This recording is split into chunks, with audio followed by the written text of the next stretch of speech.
luật sư David Kinney. Well, may the good Lord bless you all. Good afternoon. Good afternoon. Let me begin by giving thanks to the wonderful literature of the Hindu religion, the enjoyment of reading some of the Upanishads, which are in and of themselves remarkable pieces of literature. And then separately, let me also give thanks for learning by some of the reading from the hymns of the Zoroastrians, and most importantly, the songs that came out of Iran. But let me also recognize and give thanks that I think everyone appreciates, which is the vibrant guidance that we've all received from the books of Judaism and its scripture. In addition, we should give thanks as well to what the Jains teaches, because what the Jains teaches is the respect, the integrity of all things living. And that, in a simple truth, is an immutable truth, and it's something we should all appreciate. But it's not complete. This litany of religions is not complete without acknowledging with reverence the practical advice from Confucius, the enlightenment of the Buddha, and how grateful we all are for his teachings. And I have to acknowledge and confess my belief in the resurrection of Jesus Christ, and my admiration for all the peaceful tolerance that Islam at times has exemplified for all beliefs. With that, I'd like to thank Princess Maria for the invitation to speak here today, but most importantly, I'd also like to thank Tony Gwynn, who is just a remarkable gentleman, someone I deeply admire, and someone I deeply respect. What a pleasure it was, by the way, this morning and over the past few days, to meet and speak with the former president of Ecuador, Ms. Arteaga, and also to rub shoulders with and to meet the president of Croatia, Mr. Josipovic, and several other dignitaries from around the world. For this, I am most grateful, and to work with my esteemed colleagues, also it's been a real honor. I've been very thankful to break bread with them, to sit with them, to discuss with them. Thank you all for your company and the sincerity of your attitudes, your willingness to serve the public. And to once again, I was honored to see Ms. Pouchere Simpson and the dear Queen Mother Kiki and her companion. Just seeing them makes my heart fly. To those religious devotees who've been here over the past days, I'd like to convey my most admirable and sincere respect and recognition of their soulful commitment to the Almighty and the dedication of the brothers and sisters to all their faiths. God be with you all. Turning from the affairs of heaven to the salt of the earth, people build nations, and they are constructed on principles of faith and on principles of hope. The United States of America recognizes that these bodies of nations all have a skeleton inside them called infrastructure.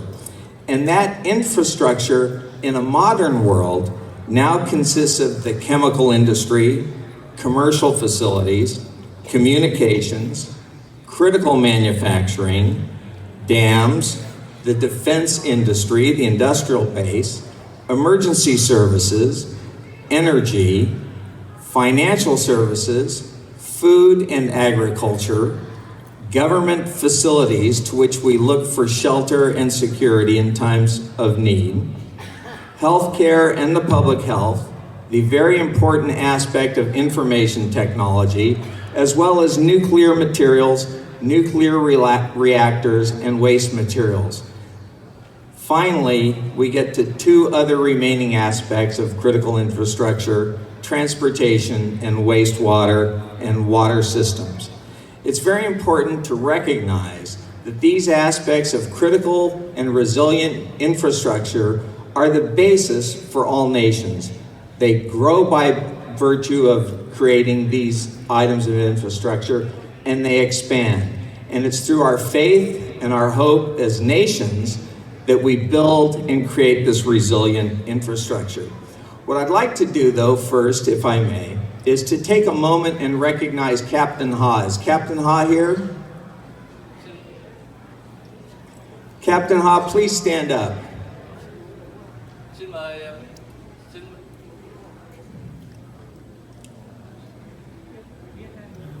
This is a sincere veteran from Vietnam, and I'd like everyone to recognize him and just give him a round of applause.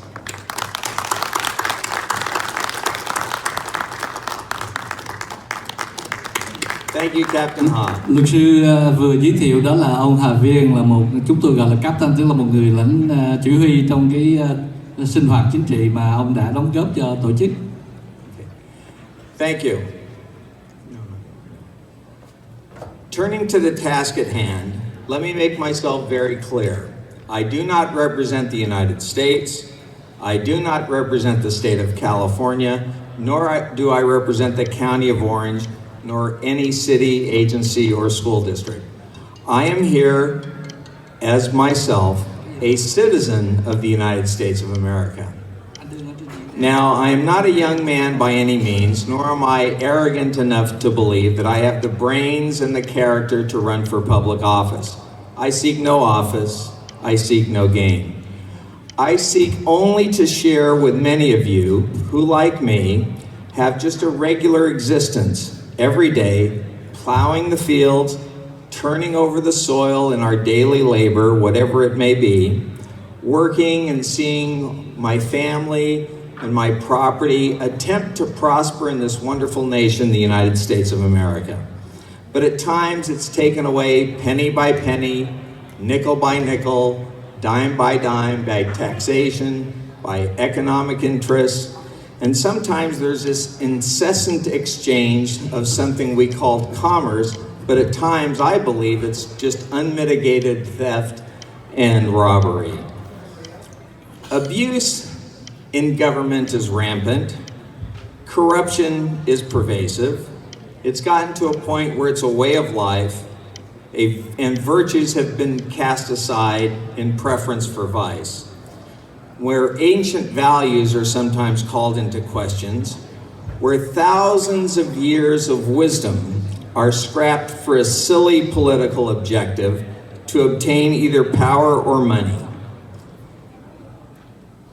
In public life, there are two objectives: political power or public service. I believe the latter, public service, is most important.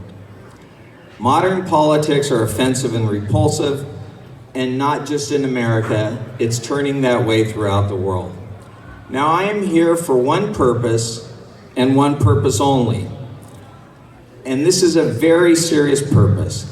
That is to alert countries like Vietnam, Brunei, Malaysia, and Indonesia to follow the exquisite work accomplished and completed by the Republic of the Philippines. Taiwan would do well to listen. First off, what I'd like to point out is that there's been some splendid work by the Solicitor General of the Philippines, as well as a legal team, and they prepared an arbitration against the Republic of China. On January 22nd, 2013, they started the arbitration with an historic award entered on July 12th, 2016, over historic rights and the status of certain maritime features in what is commonly known historically as the South China Sea, observed by me to be in international waters, as decided by a tribunal in the Permanent Court of Arbitration in The Hague. The proceedings were initiated and commenced under the United Nations Convention on the Law of the Sea. When I was a youngster, I used to pull out the atlas and count the seas of the world. I was fascinated by their locations, by their names, and their configurations. Everything from the Bering Sea in the north to the Tyrrhenian Sea by Italy and down to the dozen or so seas surrounding Antarctica. But the proceedings initiated by the Philippines are remarkable. These proceedings are contained in 10 memorials in volumes 1 through 11 with supplemental annexes and supplemental submissions with questions and responses, including a wealth of maritime knowledge from the Portuguese, the Spanish, the English, the Dutch, and the French, extending all the way up to Taiwan, down to Indonesia, with reports on damages involving some of the reefs that are off the shore near the Spratly Islands in the Philippines. When reading the memorials, I began to be counseled. I began to be persuaded. I began to be convinced that this approach by the Republic of the Philippines was remarkable, because here the Philippines is a small nation and it took on the People's Republic of China. Their civil documents were so enlightening and so welcoming that the authors for the Philippines deserve to be honored, recognized, but most importantly, they deserve to be followed by the countries of Vietnam, Brunei, Malaysia, and Indonesia. This is not a political football with sound bites and trumpets. This is a well-reasoned, factual, and historical approach, pouring out page after page, line after line, presenting a convincing and a compelling case that the People's Republic of China violated international law in the international waters. But I'm now going to refer to those waters as the Southeast Asia Sea.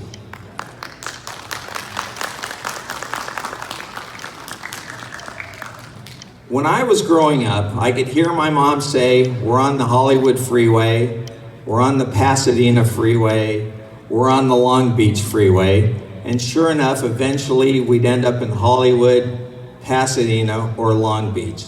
So it's very important to call things what they are. The names you take, it's all in the naming of things. They take you to your destination, they take you to your end. When I look at a map and see China, Taiwan, the Philippines, Brunei, Malaysia, Indonesia, and Vietnam, I see this situated like a cup. These international waters are like a cup. They're an almighty blessing, filled with water, filled with fish, filled with natural resources, filled with everything that nations and people need to survive. Sure. Dạ, kính thưa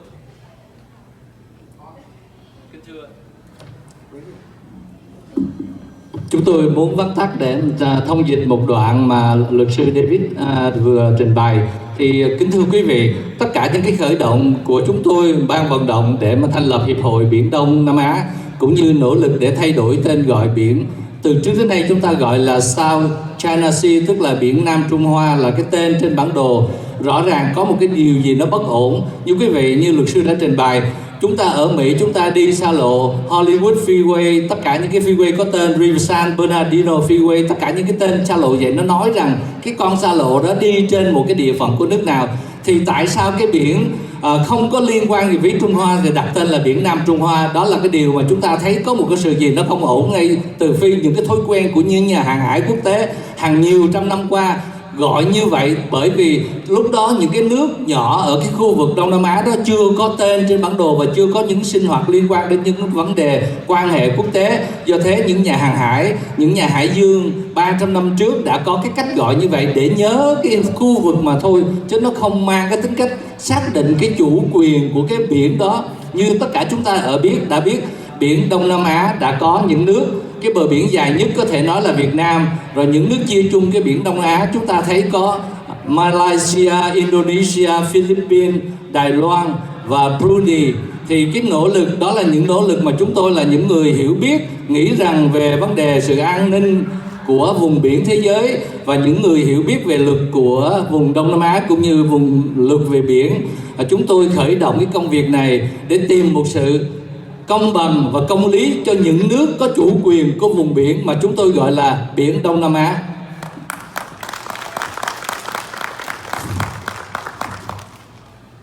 When I read the memorials of the Republic of the Philippines, I was convinced, I was convicted, I was encouraged that the Southeast Asia Sea does not belong to China. It belongs to the people of the nations surrounding the sea.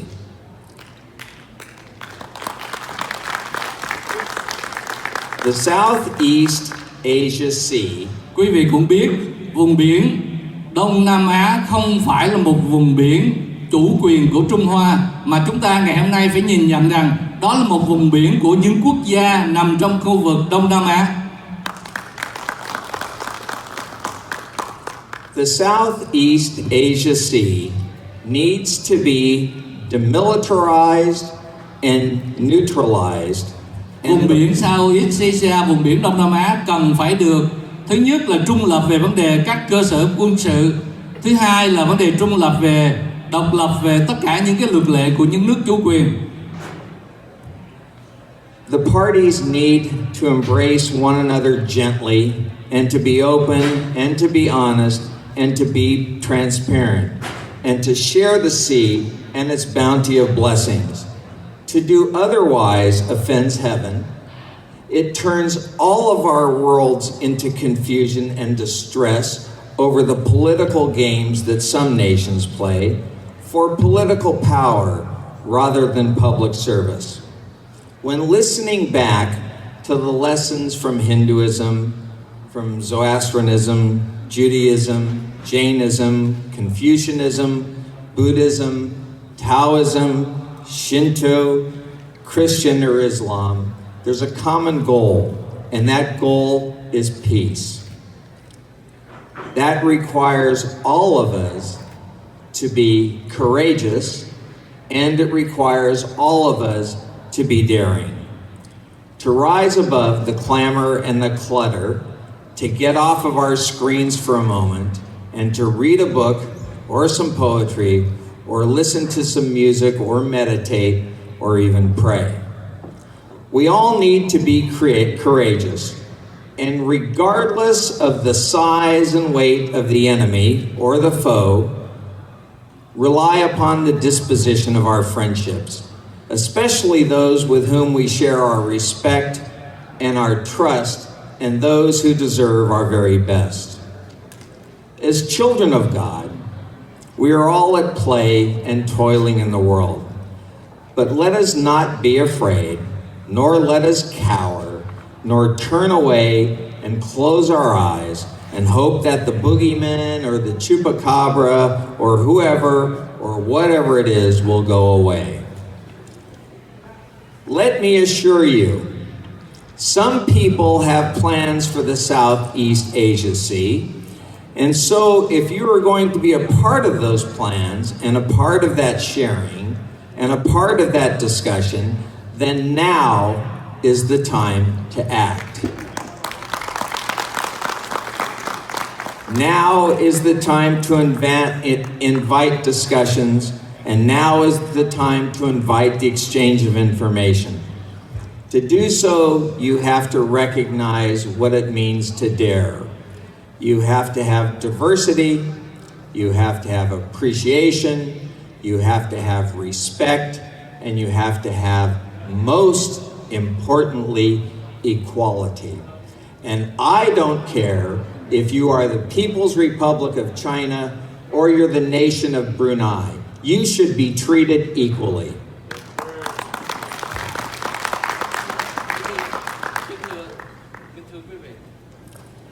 Now, diversity must be respected and differences tolerated. People, all people, must be appreciated. We're all really quite similar, and it doesn't matter our nationality. we should all treat one another with care and respect. The people of Brunei, Taiwan, Malaysia, Vietnamese, Indonesia, and yes, even the people of China and those of the rest of the world must work together in peace, civilly, compassionately, and considerately. And this is very important. They must be encouraged to press their claims in the International Court of Law in The Hague. Brunei needs to come forward. Malaysia needs to come forward. Indonesia needs to come forward. And most importantly, the country of Vietnam needs to come forward and press its claims. It's in this dispute, in this argument, that the nations step forward. And I'll tell you something, the quality of the work by the Republic of the Philippines is so admirable. It's so substantive. Its authorities are just pristine. The reasoning, it's like reading poetry, that work is so good. It's 4,000 pages. I'll be the first to admit I have not read all of it, but I've read far enough to realize this is a work of art by the nation of the Philippines, the Republic of the Philippines, and it needs to be followed by other nations, and it needs to be followed now. Yes, bravo to the Philippines. Great work. These nations must be equitable and they must be fair with one another. As I said earlier, if you are not, then you offend heaven. But they must do so now, because if you do not press your claims, you are at risk of loss. You need to press the claims, or the countries of Vietnam, Indonesia, Malaysia, Brunei, and even Taiwan, the area of Taiwan, is at risk of loss. So now, I'm going to take a turn, and I am now going to leave the South China Sea, and I'm going to venture into the Southeast Asia Sea, so declared and named to honor all of the countries surrounding these precious waters that sustain all of our lives. Take your disputes to the courts, disengage from actions aggressive in nature on the surface of the waters or even below. Respect the face of the waters, because when you look upon those waters, it's like looking upon a clear, smooth lake. And when you look in, it's like looking at another sky. But when you look in, a reflection comes back to you. And that reflection comes back answering with sympathy and love.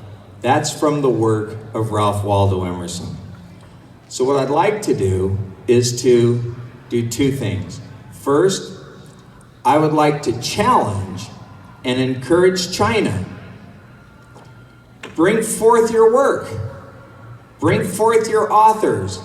Bring forth your wisdom. Bring forth your history of traditions that are in China, that are supposed to respect other human beings. Bring them forth. Compete with the wisdom of Vietnam. Compete with the wisdom of the Philippines. Compete with the wisdom of Brunei. Compete with the wisdom of Malaysia. Compete with the wisdom of Indonesia.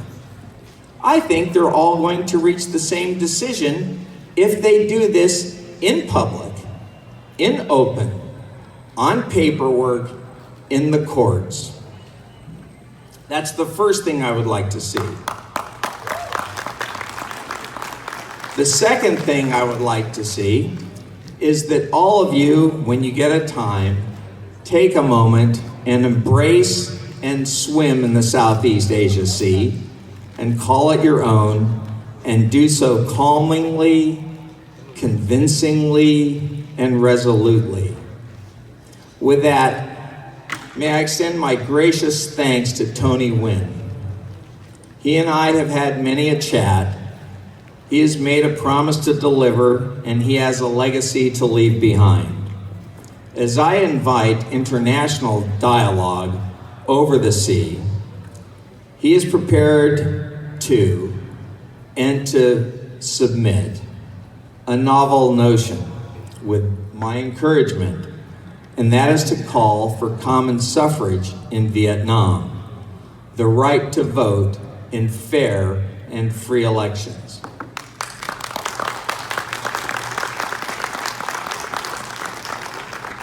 Once again, please don't misunderstand me. I'm here as a citizen of the United States on my own, and I encourage a relentless battle in the courts publicly so that people around the world can form their own decisions and arrive at their own judgments, and perhaps they too will endorse the name of the Southeast Asia Sea.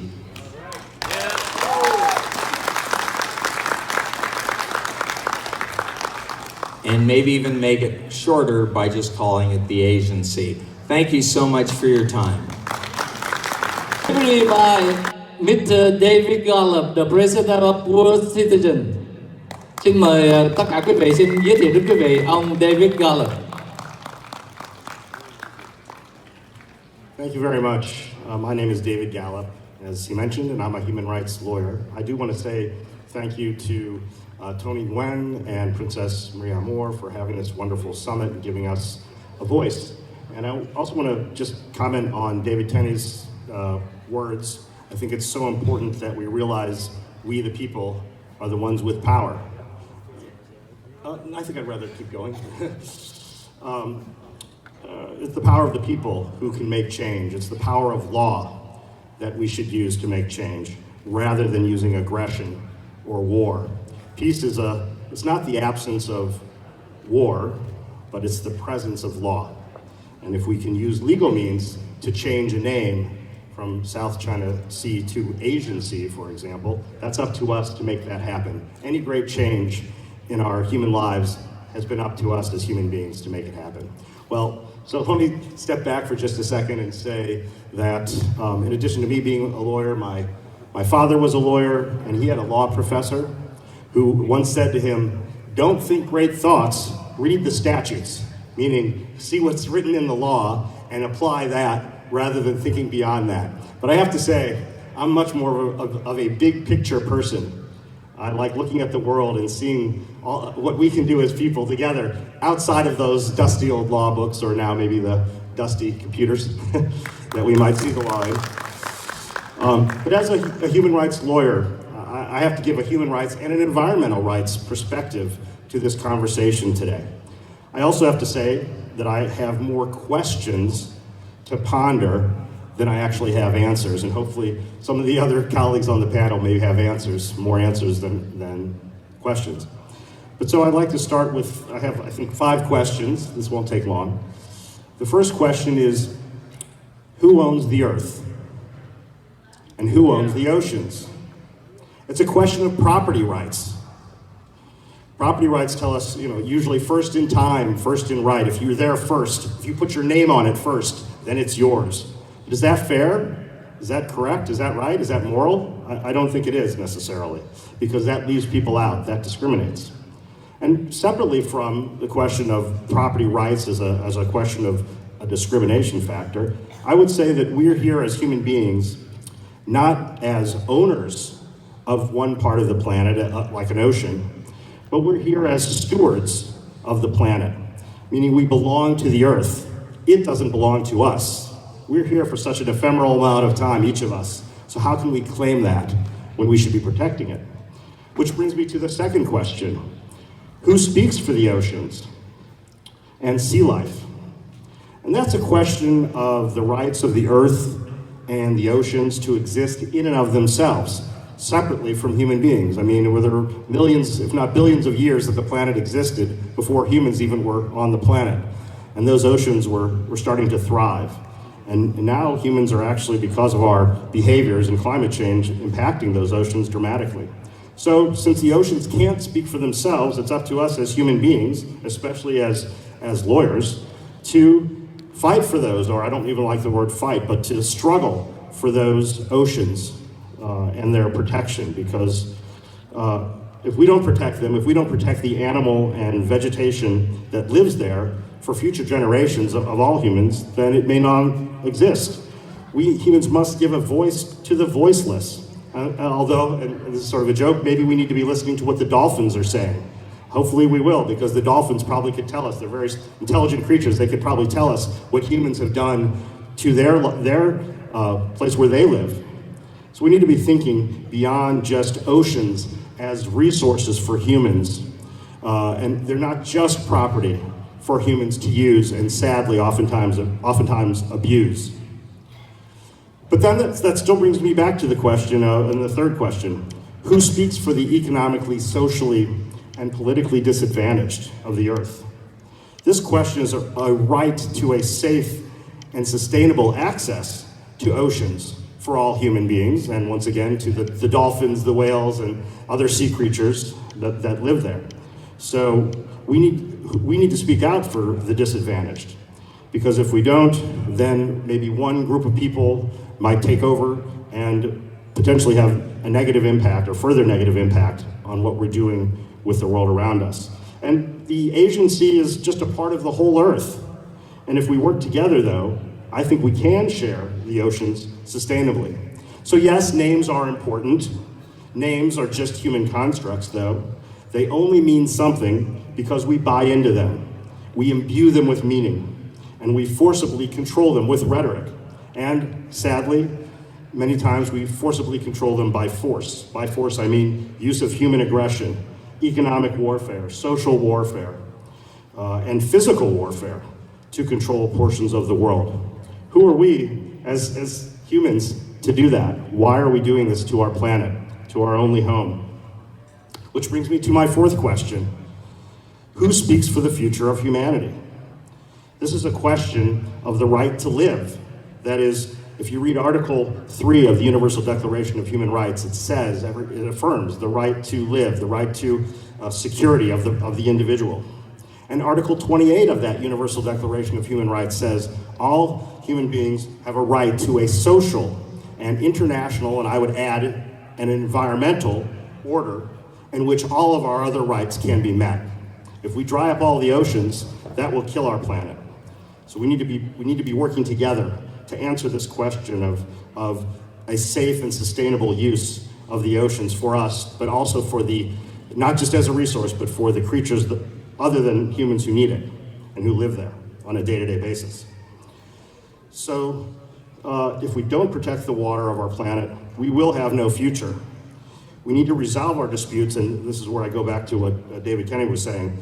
We need to resolve our disputes through the global rule of law, and through judicial means, not by the power of the sword.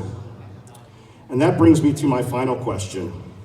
Why do we have human and environmental rights if we don't claim and exercise them? We have these rights because we're human beings. We're born with them. They are innate. They are unalienable. We cannot give them up. We cannot sell them. So we need to start claiming our human and environmental rights. If you watched on your Twitter feed or Instagram feed or on the news at all, yesterday, Friday, there were young students all over the world marching for climate change. I don't even like the term climate change. That gets rid of really what's happening, which is global warming, which is, I think, a better term because it tells us what is happening, what we're doing. We're heating up our world. Well, so this is my final comment. We're all in this boat, spaceship Earth, together. Yet we separate ourselves from each other and from the oceans, from where all life came. We need to start thinking and acting globally, not just regarding technology as we already do, but we need to think and act globally in our politics and with regard to the environment. This is a question of survival for humanity and the Earth. Thank you. Công Chính, we would like to introduce you Pastor Nguyễn Công Trinh.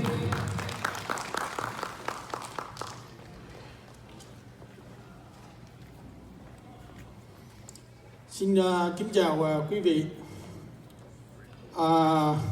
Nãy giờ thì chúng ta nghe luật sư David Kenny đã trình bày về cái ý nghĩa của Hiệp hội Biển Đông Nam Á và một cái vị khách tôi cũng không có nhớ tên. Thì như ok, dịch luôn. Ok. We already had shared the thought and the idea from Attorney David Edward Kinney, and we already shared from Attorney David Gallup about the owner, about the sovereignty of the Southeast Asia. And now my turn to...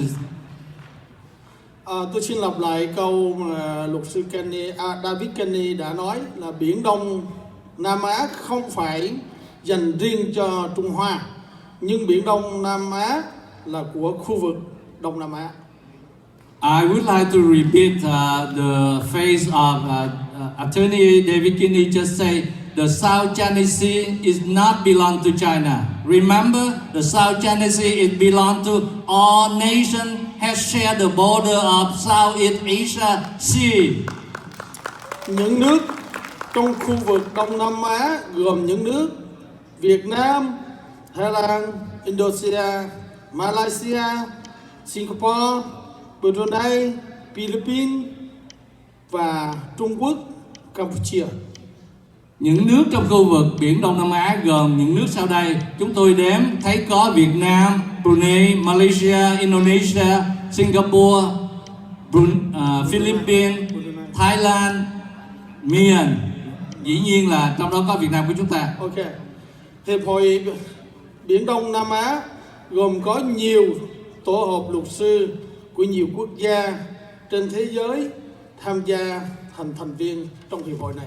And our Just Foundation, we call Southeast Asia Foundation, we have called for the volunteer for many law firm and many dignitary and leaders from all around the world to support us to achieve this proposal.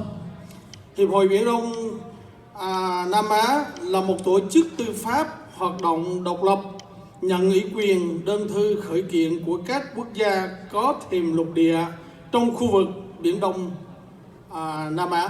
And you know, this is the independent organization. What we have to do in this initiation is we try to compromise. We try to compile all the documents related of the sovereignty from each country, and we may help those countries to pursue a lawsuit to international law court if possible. Hiệp hội Biển Đông Nam Á giống như một tổ chức tư pháp gần giống như một tổ chức tư pháp cho các quốc gia có nhu cầu khởi kiện về các tranh chấp biển đảo hoặc hiện trạng địa lý bị xâm phạm. In another way, this initiates foundation. It looks like a justice committee for all nations who belong to the area of Southeast Asia. We are a tool. We are some kind of equipment for you. Can use, can borrow to do your need. Hầu hết các quốc gia trong khu vực Đông Nam Á cần đến một cơ quan tư pháp độc lập. Đó là Hiệp hội Biển Đông. And finally, I would say all nations in Southeast Asian country should need a committee for international justice. We are the one you're looking for. Xin cảm ơn quý vị. Thank you very much. Mr. Scott Bennett.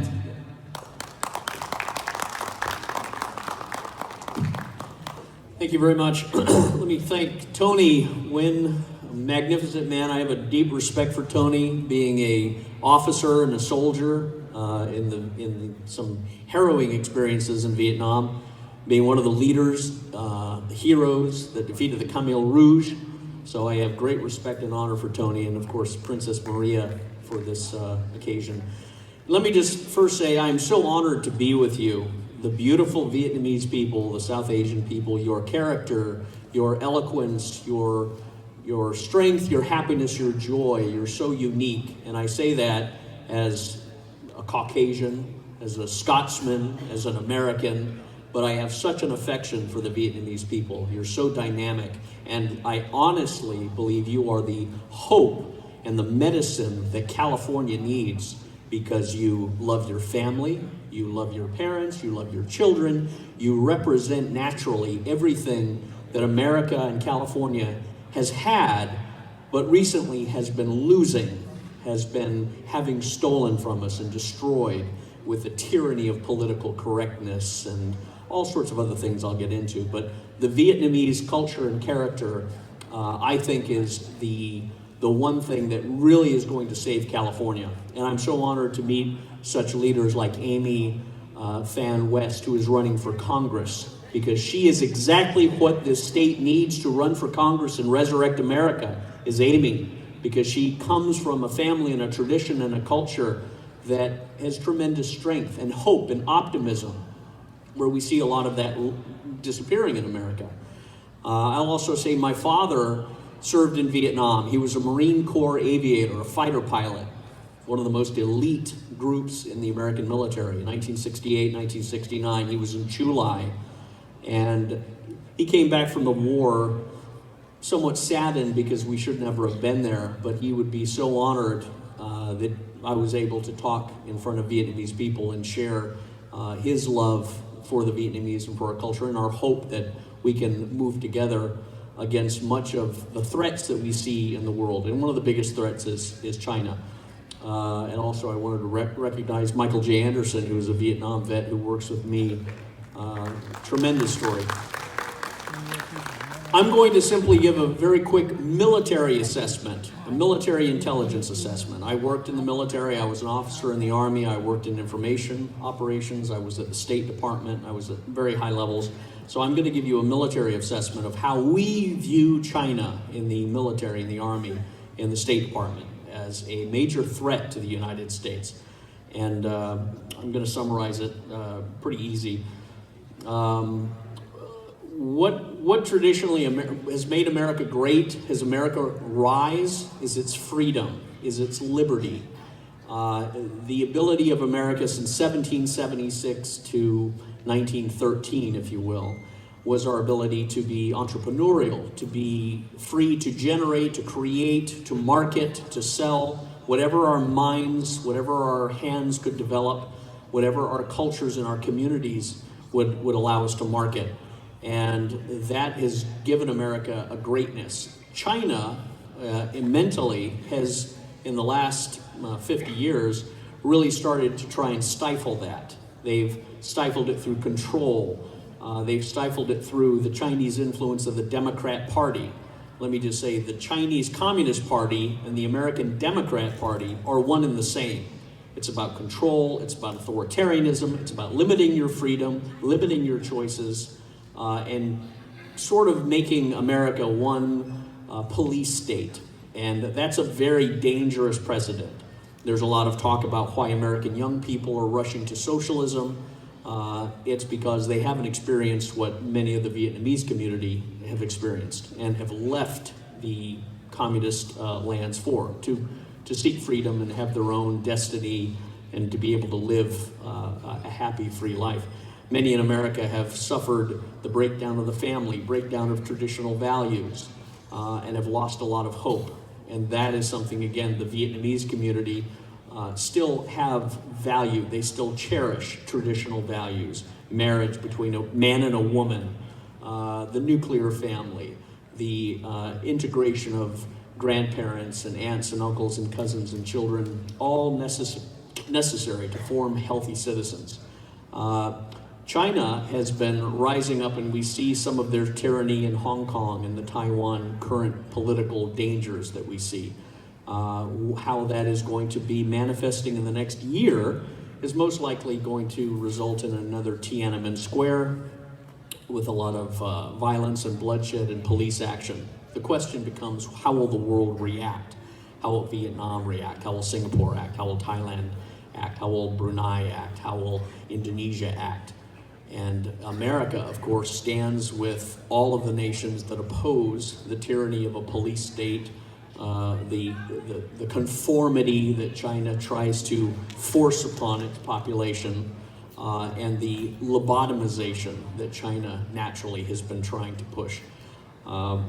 We also look at China as a threat because of the fentanyl, because of the poisoning, because of their communist takeover in San Francisco and other political circles, which is a long-term effort to influence the domestic disintegration of America. So all of that needs to be challenged and fought against by a political reformation within California in particular, because California is the ground level, the beginning that the Trump administration and others in Washington are looking at that needs to be reformed. California needs to once again be taken out of the socialist realm of the Democrat Chinese Party and rediscover conservative values. So I think the Vietnamese people are very essential to facilitating that.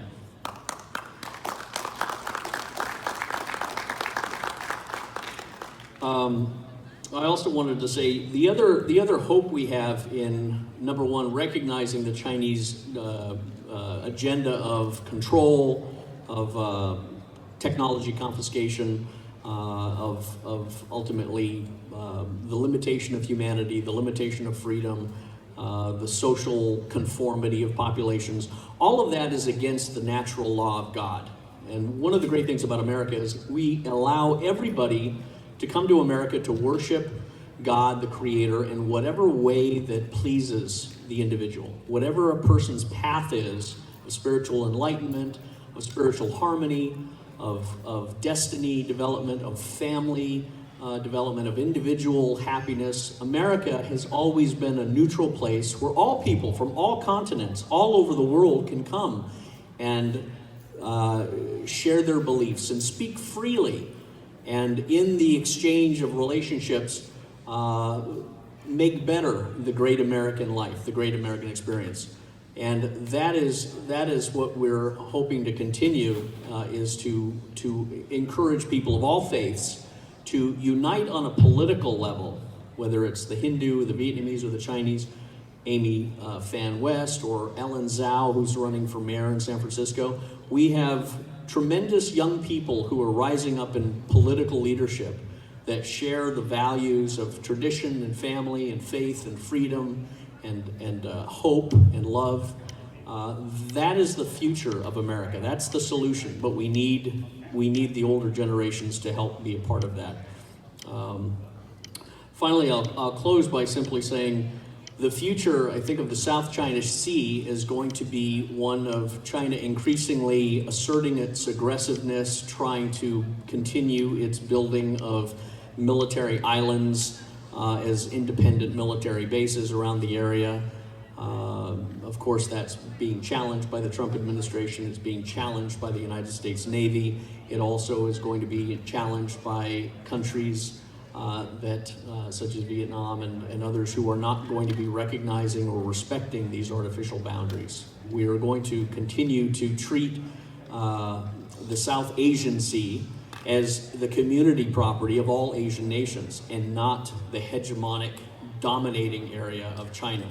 We are not going to recognize China's authoritarianism. We're not going to recognize its robotic cult mentality. We are not going to respect its oppression. We're not going to tolerate China's seeking to crush the individual human beings in Hong Kong and China, or Hong Kong, Taiwan, Vietnam, Brunei, Indonesia, Singapore, Thailand. Those are the future of the Asiatic cultures and people.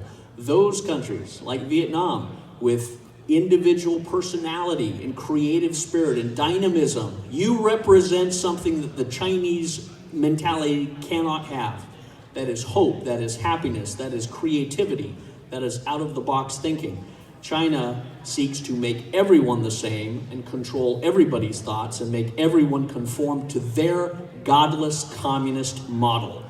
And I don't think God will ever allow that to happen. I think China is going to be overthrown in the next 5 years. I think you're going to see individual political outspurts and growth begin to destabilize and disintegrate Chinese holds, whether it's the Uyghurs and the Islamic communities of Iran and some of the areas of Russia stepping in.